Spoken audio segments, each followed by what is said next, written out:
যেগুলো হায়ার ল, এই হায়ার ল হচ্ছে আমাদের কনস্টিটিউশন। হায়ার ল হচ্ছে ওটা জনগণের আকাঙ্ক্ষা ছিল। তো ওটাকে আমরা এই যে 5 তারিখে কী করলাম, ওইটাকে অকেজ করে দিলাম। কীভাবে? যে প্রাইম মিনিস্টারকে আমরা ছাড়াইতে বাধ্য করলাম যে তুমি আর দেশে থাকতে পারবে না।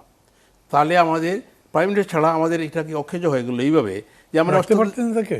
হ্যাঁ, প্রাইম মিনিস্টারকে রাখতে পারতেন না না রাখার কথা বলছেন না, তাকে জনগণ যেতে বাধ্য করলো, বিতাড়িত হ্যাঁ বিতাড়িত করলো, dislodged her and she was compelled to take a flight to India for her safety. জি। তো সেইটা যখন করলো, তার কনসিকুয়েন্স হলো the very constitution became inactive, inoperative. Constitution থেকে আর আপনি কাজ করতে পারবেন না। কীভাবে পারবেন না? যে কনস্টিটিউশন তো আপনি আইন তো এরপরে তারা কী করলো, পার্লামেন্ট ভাঙিয়ে দিল। এরপরে পজিশনটা কী হলো, পার্লামেন্টও নাই, প্রাইম মিনিস্টারও নাই। তাইলে আপনি এই যে একটা অর্ডিন্যান্সও করতে পারবেন না। কী জন্যে?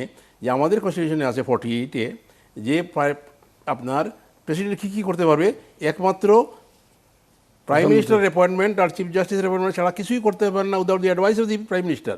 তো প্রাইম মিনিস্টার তো পালিয়ে গেল, নাই। তো আপনি তো কোনো রকম অর্ডিন্যান্স করতে পারবেন 93-তে, অধ্যাদেশ নাম দেন আর যাই দেন, কিছুই করতে পারবেন না। সুতরাং যেগুলি করলো এরা প্রত্যেকটাই হচ্ছে unauthorised, because it is in violation of 48(3). কারণ এই বিষয় নিয়ে আমার আরও কিছু কথা আছে, কিন্তু সেদিকে পরে যে তার আগে আরেকটা প্রশ্ন আমি আপনাকে করে রাখি, বা পারলে এখনই জবাব দিতে পারেন। মানে এটা ওই আগের প্রশ্নের সাথে জড়িত। আপনি বললেন না যে সংস্কার ব্যর্থ করে দেওয়ার একটা চক্রান্ত আছে, স্টোরি বলেন ইত্যাদি।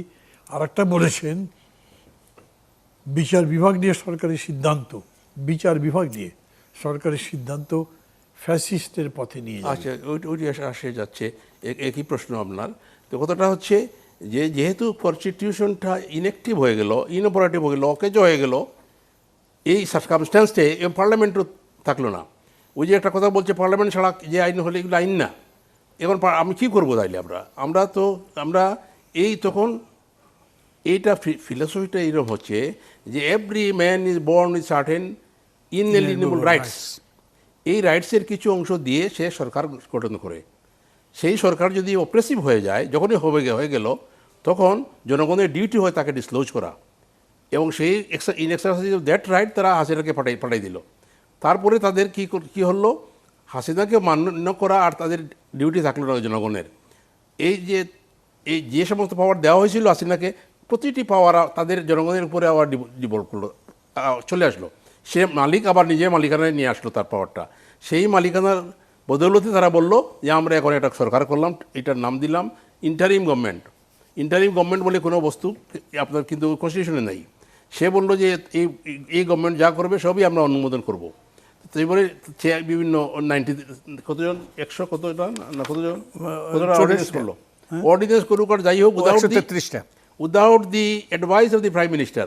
তো প্রাইম মিনিস্টার বললো তো অ্যাডভাইস তো আছে, কে নাম চিফ অ্যাডভাইজার, তো অ্যাডভাইস দিবে। Chief adviser is not the prime minister. এ তো একটা বুঝাও বুঝবে। সুতরাং যেহেতু there was no advice of the prime minister, there was no law made by the, there was no capacity of the president or authority of the president to make any law.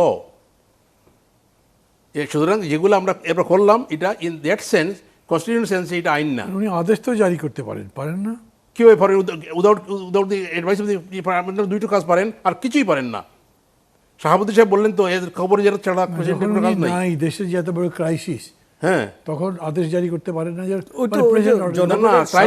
জনগণের অভিপ্রায়ের ভিত্তিতে crisis হইল, কিন্তু there must be prime minister to advice. আর যদি prime minister না থাকে, আপনার constitution function করছে না। না, ওই যেটা বললেন বদিল ভাই, এটা হলো জনগণের অভিপ্রায় বুঝে তাকে সম্মান করে তিনি আদেশ জারি করছেন। হ্যাঁ, সেই তো এটাই হচ্ছে সেই ল, দি হায়ার ল। এবং এটা হচ্ছে সুপ্রিম ল, সে নিজেকে আইন দেবে, এবং যে আইন দেবে সেটা as good as the constitution. আগে দিয়েছিল তো, এখন যা বলবে সেটাই এক পার উইথ দি কনস্টিটিউশন। এটা হায়ার ল হয়ে গেল।